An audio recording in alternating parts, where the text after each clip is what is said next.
Hello friends, welcome to smile talk paramedical channel. Friends, ಈ video ನಮ್ಮ JNM nursing ಅಪ್ಲಿಕೇಶನ್ಗಳನ್ನು ಹಾಕಿ ಫುಲ್ ಟೆನ್ಷನಲ್ಲಿರುವಂಥ ನಮ್ಮ ಅಭ್ಯರ್ಥಿಗಳಿಗೆ ಇರುವಂಥದ್ದು. ಇದು ನಿಮಗೆ ರಿಮೈಂಡರ್ ವಿಡಿಯೋ ಮಾಡ್ತಾ ಇದ್ದೀನಿ. ಯಾಕಂತಂದರೆ ನೀವು ನಮ್ಮ JNM ನರ್ಸಿಂಗ್ ಬೋರ್ಡಲ್ಲಿ ಫಸ್ಟ್ ಟೈಮ್ ನಿಮ್ಮ ಲೈಫಲ್ಲಿ ಫಸ್ಟ್ ಟೈಮ್ ನೀವು ಆನ್ಲೈನ್ ಅಪ್ಲಿಕೇಶನ್ ಹಾಕಿರುವಂಥದ್ದು. ಹೀಗಾಗಿ ಈ JNM ಬೋರ್ಡ್ ಬಗ್ಗೆ ನಿಮ್ಗೆ ಅಷ್ಟೊಂದು ಮಾಹಿತಿ ಗೊತ್ತಿರೋದಿಲ್ಲ. ಸೊ ಹೀಗಾಗಿ ನಾನು ನಿಮಗೆ ಪದೇ ಪದೇ ವಾರಕ್ಕೆ 2-3 ವಿಡಿಯೋಗಳನ್ನು ನಿಮಗೆ ರಿಮೈಂಡರ್ ವಿಡಿಯೋ ಅಂತ ಇದಕ್ಕೆ ಹೇಳ್ತಾ ಇದ್ದೀನಿ. ಅಂತಂದರೆ don't worry, don't take a tensions. Application ಹಾಕಿರೋದ ಮೇಲೆ ಪಕ್ಕಾ ಮತ್ತು ಕಂಪಲ್ಸರಿ ಏನು ಮಾಡ್ತಾರಪ್ಪ ಅಂತಂದರೆ ನಿಮ್ಗಳಿಗೆ ಕೌನ್ಸ್ಲಿಂಗನ್ನು ಕರೀತಾರೆ ಅಂತ ಹೇಳಿಕ್ಕೆ ನಾವು ವಿಡಿಯೋಗಳನ್ನು ಮಾಡ್ತಾ ಇರುವಂಥದ್ದು. ಆಮೇಲೆ ನಿಮ್ಗೆ ಸಾಮಾನ್ಯವಾಗಿ ಒಂದು ಕ್ವಶನ್ ಬರುತ್ತೆ, ಬರೀ ಕರಿತಾರೆ ಅಂತ ಹೇಳ್ತಿದ್ದಾರೆ, ಯಾವಾಗ ಕರೀತಾರೆ ಅಂತೇಳಿ. ಅದ್ರ ಸಲುವಾಗಿ ಒಂದಷ್ಟು ನಾನು ನಿಮ್ಗಳಿಗೆ ಆ ಉದಾಹರಣೆಗಳನ್ನು ಕೂಡ ಕೊಡ್ತಿರ್ತೀನಿ.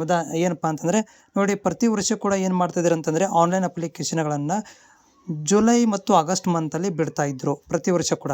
ಈ ವರ್ಷ ಏನು ಮಾಡಿದ್ದಾರೆ ರೀ, ಬೇಗ ಬಿಟ್ಟಿದ್ದಾರೆ. 2 ಮಂತ್ಸ್ ಬಿಫೋರೇ ಅಪ್ಲಿಕೇಶನ್ ಬಿಟ್ಟಿದ್ದಾರೆ. ಹೀಗಾಗಿ ಬೋರ್ಡ್ನವ್ರಿಗೆ ಏನಪ್ಪ ಅಂದ್ರೆ ತಲೆಯಲ್ಲಿ ನಾವು ಅಪ್ಲಿಕೇಶನ್ ಬಿಟ್ಟಿರೋದೇ ಬೇಗ, ನಮ್ಮ ಪದ್ಧತಿ ಇರೋದೇ ಲೇಟು. ಸೊ ಹಿಂಗಿರಬೇಕಾದ್ರೆ ಯಾಕೆ ಅರ್ಜೆಂಟ್ ಮಾಡೋಣ? ನೀವು ಅನ್ಕೊಂತಿರ್ಬೋದು, ವಿದ್ಯಾರ್ಥಿಗಳು ಟೆನ್ಷನ್ ಆಗ್ತಿರ್ಬೋದು. ಬಟ್ ಬೋರ್ಡ್ನವ್ರಿಗೆ ಟೆನ್ಷನ್ ಎದಕ್ಕಿಲ್ಲ ಅಂತಂದರೆ ಅವರು ಕಾಮನ್ ಆಗಿ ನಾವು ಒಂಥರ ಹೆಂಗಪ್ಪ ಅಂದ್ರೆ ನಾವು ಬೇಗನೆ ಅಪ್ಲಿಕೇಶನ್ ಬಿಟ್ಟಿದ್ದೀವಿ, ನಮ್ಮ ಟೈಮಿಂಗ್ ಇರೋದು ತುಂಬ ಲೇಟು, ಆಲ್ರೆಡಿ ನಾವು ಬೇಗನೆ ಅಪ್ಲಿಕೇಶನ್ ಬಿಟ್ಟಿದ್ದೀವಿ, ಹೀಗೆ ಆರಾಮಾಗಿ ಕೌನ್ಸ್ಲಿಂಗ್ ಪ್ರಕ್ರಿಯೆ ಮಾಡೋಣ ಅನ್ನೋ ರೀತಿಯಲ್ಲಿ ಇರುವುದರಿಂದ ನೀವು ಇದರಲ್ಲಿ ಟೆನ್ಷನ್ ತೊಗೊಳ್ಳುವಂಥದ್ದು ಅವಶ್ಯಕತೆ ಇಲ್ಲ. ಬಟ್ ಅಪ್ಲಿಕೇಶನ್ ಹಾಕಿದವರಿಗೂ ಪ್ರತಿಯೊಬ್ಬರು ಕೂಡ ಯಾರು ಸರಿಯಾಗಿ ಅಪ್ಡೇಟ್ ಮಾಡಿರೋಂಗಿಲ್ಲ ಅವ್ರು ಬಿಟ್ಟು ಎಲ್ಲರೂ ಕೂಡ ಕೌನ್ಸ್ಲಿಂಗ್ ಕರೀತಾರೆ. ಆಮೇಲೆ ನಿಮ್ಗಳಿಗೆ ಆಪ್ಷನ್ ಎಂಟ್ರಿ ಮಾಡೋಕ್ಕೂ ಕೊಡ್ತಾರೆ. ಆಮೇಲೆ ನಿಮ್ಮ ಪರ್ಸೆಂಟೇಜ್ ಬೇಸಿಸ್ ಮೇಲೆ ಸೀಟ್ ಹಂಚಿಕೆಗಳನ್ನು ಕೂಡ ಮಾಡ್ತಾರೆ. ಇನ್ನೊಂದು ಪ್ರಶ್ನೆ ಬಂದಿರೋದು ಏನಂತಂದರೆ, ಸರ್ ನಮಗೆ ಸಿಗುತ್ತೆ ಬಿಡುತ್ತೆ ಅನ್ನೋದು ಗ್ಯಾರಂಟಿ ಬೇಕಲ್ಲ. ನೋಡಿ, ಇದು ಕಾಂಪಿಟೇಷನ್ ಯುಗ. ಈ ಒಂದು ಕಾಂಪಿಟೇಷನ್ ಯುಗದಲ್ಲಿ ಗ್ಯಾರಂಟಿ ಯಾರು ಕೊಡ್ತಾರೆ ಹೇಳ್ರಿ? ಯಾಕಂದರೆ ಇದು ಗ್ಯಾರಂಟಿ ಕೊಡೋಂಗಿದ್ರೆ ಅಪ್ಲಿಕೇಶನ್ ಯಾಕೆ ಹಾಕಬೇಕು? ಗ್ಯಾರಂಟಿ ಕೊಡೋಂಗಿದ್ರೆ ಪರ್ಸೆಂಟೇಜ್ ಯಾಕೆ ಮಾಡಬೇಕು? ಹಿಂಗಿರಬೇಕಾದ್ರೆ ಸೊ ಇಲ್ಲಿ ಯಾವುದು ಕೂಡ ಗ್ಯಾರಂಟಿ ಇಲ್ಲ.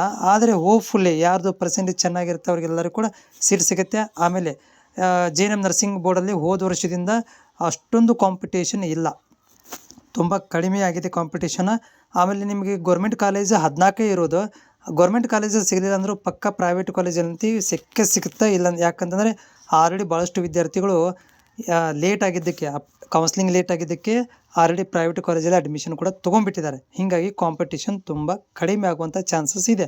ಸ್ವಲ್ಪ ಇನ್ನೊಂದು ಎಕ್ಸೆಪ್ಟೇಷನ್ ನಾನು ಮಾಡಿದ ಹಾಗೆ ಬರುವಂಥ ವಾರಗಳಲ್ಲಿ ನಿಮ್ಗಳಿಗೆ ಏನಾದರೂ ಒಂದು ಮಾಹಿತಿಯನ್ನು ಅಪ್ಡೇಟ್ ಮಾಡ್ತಾರೆ. ಆಮೇಲೆ ಹೆಂಗೆ ಮಾಡ್ತಾರಪ್ಪ ಅಂದರೆ ಒಂದೇ ದಿವಸದಲ್ಲಿ ಸೀಟ್ ಮ್ಯಾಟ್ರಿಕ್ಸು, ನಿಮ್ಮ ರ್ಯಾಂಕ್ ನಂಬರು, ಆಪ್ಷನ್ ಎಂಟ್ರಿ ಎಲ್ಲನೂ ಬಿಡುಗಡೆ ಮಾಡಿಬಿಡ್ತಾರೆ ಅಟ್ ಎ ಟೈಮ್ಗೆ. ಸಡನ್ನಾಗಿ ಚೇಂಜ್ ಮಾಡಿಬಿಡ್ತಾರೆ ಎಲ್ಲನೂ. ಒಂದೇ ದಿವಸಕ್ಕೆ ಎಲ್ಲ ಅಪ್ಡೇಟ್ ಆಗಿಬಿಡ್ತವೆ.